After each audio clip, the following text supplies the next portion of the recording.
ভারত বানাচ্ছে এমন এক মিসাইল যাকে S-400 ডিফেন্স সিস্টেমও থামাতে পারবে না।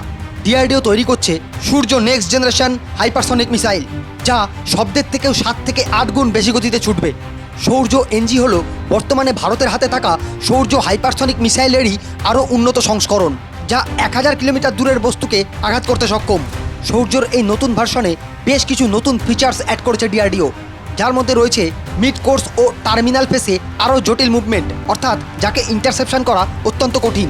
এছাড়া রয়েছে ক্যানিস্টার লঞ্চ সিস্টেম, ফলে দ্রুত লঞ্চ করা সম্ভব হবে, এবং লো ট্র্যাজেক্টরি ফ্লাইট, যাকে র্যাডারে ডিটেক্ট করা কঠিন। রয়েছে nuclear plus conventional dual capability, ফলে স্ট্র্যাটেজিক ডিটারেন্স এবং ট্যাকটিক্যাল স্ট্রাইক উভয় ক্ষেত্রেই এই মিসাইল ব্যবহার করা যাবে। এই মিসাইল মাঝ আকাশে নিজের পথ বদলাতে সক্ষম।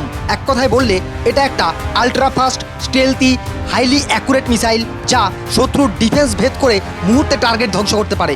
ডিআরডিও এখন শুধু সৌর্য এনজিই নয়, hypersonic cruise missile, scramjet engine technology এইসব নিয়েও কাজ করছে, যা ভবিষ্যতে আরও অ্যাডভান্সড অস্ত্র তৈরি করবে। ডিফেন্স সংক্রান্ত এ ধরনের আরও খবর পেতে ফলো করুন এই চ্যানেল।